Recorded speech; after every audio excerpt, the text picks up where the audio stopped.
What do these famous people have in common?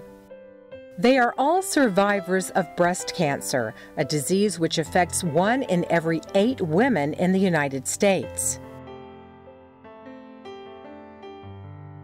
And now I have joined them, and many others, as a survivor of breast cancer.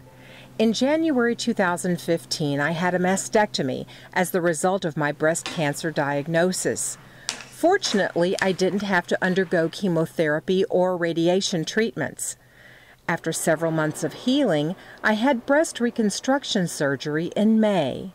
Dr. Joe Griffin performed my breast implant operation, which is one option for women who have had a mastectomy. You've got swelling and some firmness, lumpiness, but all that will resolve over the next couple of months. Dr. Griffin's specialty involves cosmetic and reconstructive procedures, and more than half of the reconstructive surgeries he does are for breast reconstruction. Last year, over 100,000 women had breast reconstructive surgery, and that was up 7% over the year before. The reconstructive procedures have become more popular because women are more informed, they're more engaged, and are more involved in their healthcare decision making.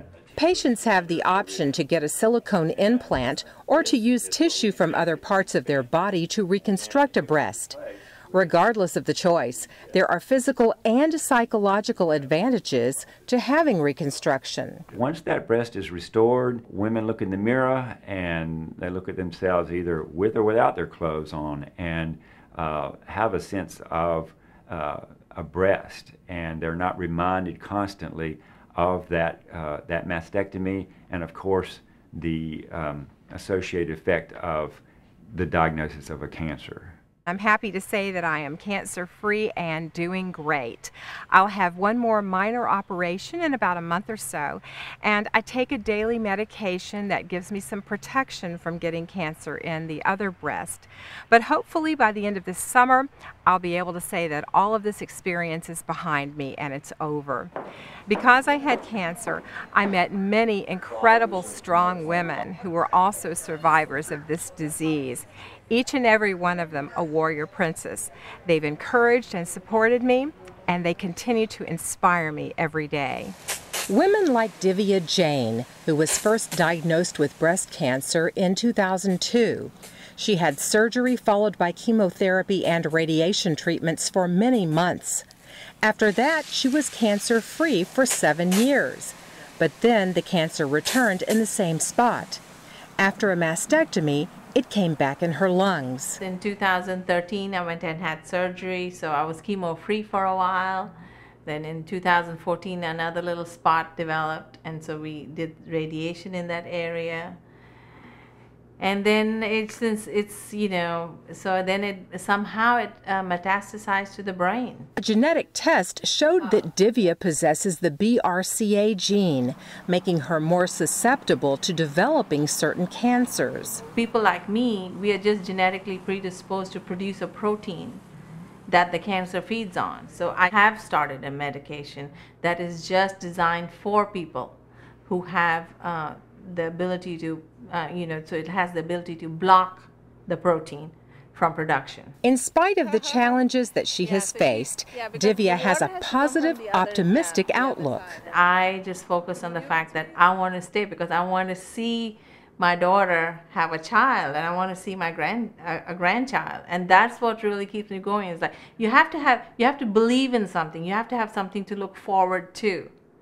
And that keeps you going. Hello, how are you? Good to see you. Raquel Serrano has been cancer-free for 12 years after being diagnosed with triple-negative breast cancer in 2002.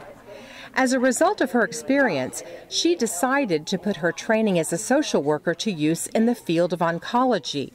Her goal is to be a resource for cancer patients and to provide a support system for them. When I meet with a patient, it is to really ease the burden of that journey that they're embarking on, and that is the having the cancer, having to deal with their treatments. I've been there.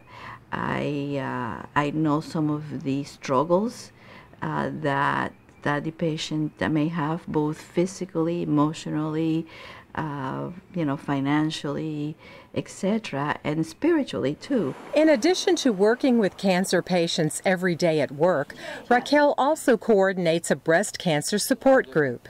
As I found out firsthand, groups like this can be very important for patients dealing with breast cancer. They can share their own fears, their own concerns, their funny stories, their frustrations, and it actually allows for them to say, you know what, I'm not the only one that's going through this.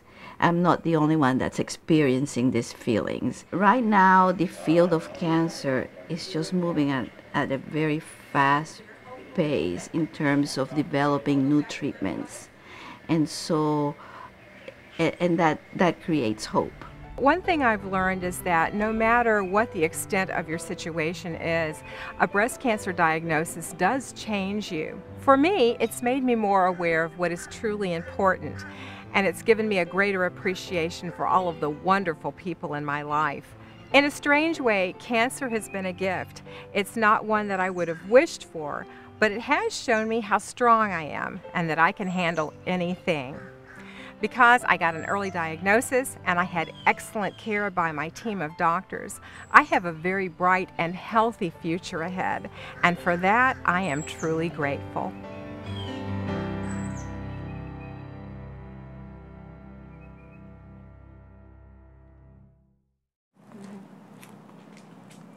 What are you doing?